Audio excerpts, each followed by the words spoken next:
नमस्कार, आदाब, सत श्री अकाल और सलाम दोस्तों। मैं हूं आचार्य पंकित गोयल और एक बार फिर आज मैं एक बहुत ही इम्पोर्टेंट टॉपिक या विषय के बारे में आप सभी लोगों से बात करना चाहता हूं। आज हम बात करेंगे कि किस तरीके से जब चाइल्ड बर्थ नहीं हो रहा, जब संतान की प्राप्ति नहीं हो रही, तब हम किन किन दिशाओं के बारे में विशेष ध्यान रखें ताकि ये समस्याएं हमारे जीवन में ना आए।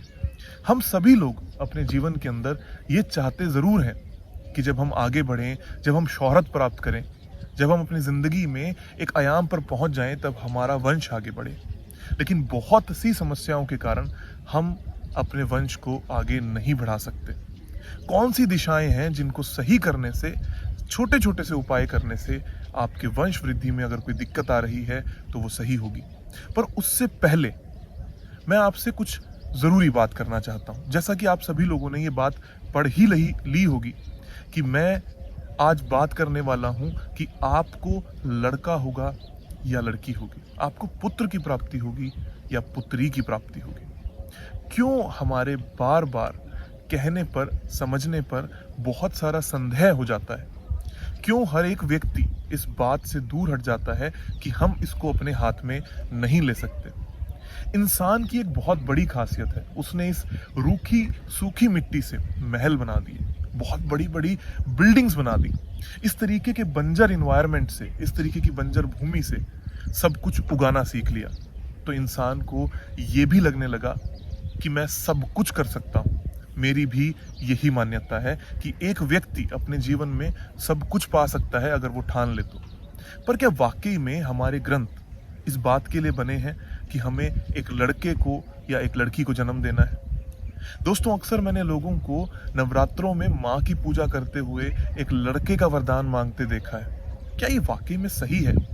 क्या हमारे योग शास्त्र, क्या हमारा शिवा सर्वोदय शास्त्र, क्या हमारा वास्तु, क्या हमारा एस्ट्रोलॉजी सिर्फ इसलिए रह गया कि हम लोगों के घरों में सिर्फ पुत्र रत्न की प्राप्ति के लिए उपाय करें? आज इस वीडियो के अंदर मैं आपको सारी कंप्लीट डिटेल दूंगा। हम चर्चा बिल्कुल डिटेल में करेंगे, लेकिन ये वीडियो आपको सोचने पर मजबूर करेगी, क्या आप वाकई में सही हो? थोड़े दिन पहले मैं मेरे किसी दोस्त के पास बैठा था।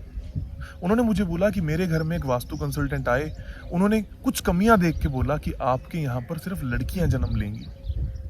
यार, ये तो बहुत बड़ी समस्या की बात हो गई कि मेरे घर में सिर्फ लड़कियों का जन्म होगा, पुत्रियों की प्राप्ति होगी। मैंने अपने एक दोस्त से बात पूछी, क्या पुत्रियों की प्राप्ति होना एक समस्या है? क्या आप वाकई में इसको एक समस्या समझते हो? उसने मेरी बात का जवाब देने के लिए कहा कि नहीं, अपनी फैमिली कंप्लीट हो जाती है अगर एक लड़की के बाद अगर लड़का हो जाए तो।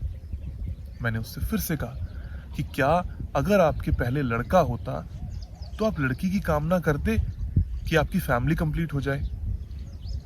इच्छा होना गलत नहीं हो सकता, पर कई बार आपको हमें इस बात पर विश्वास रखना होगा कि हमारी जितनी भी ये पिछड़ापन है, हमारे जो शास्त्र आगे नहीं बढ़ पाए हैं, ये इन्हीं बेवकूफ़ लोगों के कारण नहीं बढ़ पाए हैं। आई एम सॉरी कि मुझे इस तरीके की लैंग्वेज में किन्हीं लोगों को बेवकूफ़ बोलना पड़ा।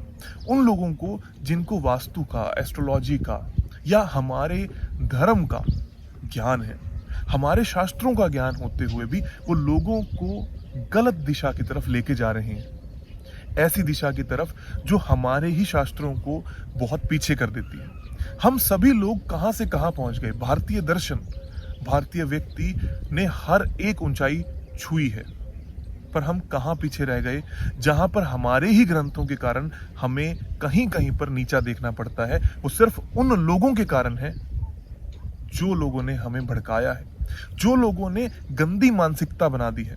क्या एक वास्तु कंसल्टेंट किसी के घर में इसलिए जाएगा कि उसके घर में लड़के का जन्म हो? क्या वाकई में कुछ एनर्जी फील्ड्स ऐसे होते हैं? अगर ऐसा होगा तो हमारे देवी को पूजा करने वाले देश के अंदर कोई भी व्यक्ति के घर में लड़की का जन्म होता ही ना। ये बहुत गलत है, ये बहुत छोटी सोच है और मैं इसकी कड़ी निंदा करता हूँ। और मैं कभी किसी को इस बारे में ज्ञान नहीं दूंगा, ना ही मुझे आता है, ना ही मैंने कभी पढ़ा है और ना ही किसी ग्रंथ में लिखा हुआ देखा है। जहां पर भी पुत्र और पुरुष की बात होती है, उसका मतलब होता है फिक्स या सस्टेनेबल या इजीली प्राप्त किया जाने वाला, और प्रकृति जो वेरिएबल है, जो चेंज है, जैसे ये मिट्टी है, इसके गुण फिक्स हैं, लेकिन आप इस मिट्टी से कुछ भी बना सकते हो। ये प्रकृति है। हमारे शास्त्रों की लैंग्वेज को हम सभी लोगों ने बहुत ही गलत दिशा में चेंज कर दिया और हम सभी लोग बहुत पीछे चले गए। ये शास्त्र बने थे आपके मेरे जीवन में सुख लाने के लिए, वृद्धि का कारक बनने के लिए, पैसों का कारक बनने के लिए। और हम कहाँ ले गए? हम योग को ले गए सिर्फ शरीर से, हम वास्तु को ले गए सिर्फ और सिर्फ हमारी मनोकल्पित विज्ञान को, हमारी मनोकामनाओं को पूरा करने के लिए। पर वास्तु है पीस का नाम, वास्तु है समझ का नाम, वास्तु है उस विषय का नाम जो आपको आपके जीवन में आगे बढ़ाने का सहयोग करता है। तो आप लोग ये बात तो समझ ही गए होंगे कि मैं पुत्र रत्न की प्राप्ति के लिए कोई भी उपाय नहीं देने वाला, ना ही कोई बात करने वाला। और जिन भी लोगों ने ऐसी बातें करी हैं, मैं उनको भी दोबारा से निंदा करता हूं। हम बात करते हैं चाइल्ड बर्थ की। अक्सर हमारे जीवन के अंदर बहुत बड़ी समस्या आती है जब किसी कपल को, जब कभी किसी दंपति को बच्चा पैदा नहीं होता। भाई वो कोई भी कारण से हो, वो बायोलॉजिकल रीजन से हो, वो किसी भी कारण से हो, तो हमें कुछ दिशाओं का महत्वपूर्ण ज्ञान होना बहुत ज़्यादा ज़रूरी है। हमें कुछ दिशाओं के बारे में पता होना बहुत ज़रूरी है। तो सबसे पहली दिशा है नॉर्थ ईस्ट। अगर आपके घर के नॉर्थ ईस्ट दिशा के अंदर कोई भी दोष है तो आप ये समझ लीजिए कि आपको बच्चे की प्राप्ति होना बहुत ज़्यादा मुश्किल हो जाता है। दूसरे नंबर की दिशा है साउथ वेस्ट, प्राप्ति की दिशा, पितरों की दिशा, बड़े बुजुर्गों की दिशा। इस दिशा में भी कोई दिक्कत होने से आपको बच्चे होने में, संतान की प्राप्ति होने में बहुत सारी समस्याएं आती हैं। संतान कोई भी हो, लड़का हो या देवी का स्वरूप लड़की। और उसके बाद बात करते हैं कुछ और छोटी दिशाओं की जो बहुत ज़्यादा इंपॉर्टेंट रोल प्ले कर देती हैं बच्चे की प्राप्ति में। अग्नि के विचलित हो जाने से, साउथ ईस्ट दिशा में अग्नि के विचलित हो जाने से भी बच्चों की प्राप्ति में बहुत सारी प्रॉब्लम आती हैं। जब मैं विचलित शब्द का प्रयोग करता हूँ या एंटी एलिमेंट्स का प्रयोग करता हूँ तो यहाँ पर टॉयलेट होना, यहाँ पर एंटी एलिमेंट होना, जैसे साउथ ईस्ट के अंदर काले रंग का होना, साउथ वेस्ट के अंदर काले रंग का होना, नीले रंग का होना, ये दोष का कारक बनता है। नॉर्थ ईस्ट में टॉयलेट होना या लाल रंग होना, ये दोष का कारक बनता है।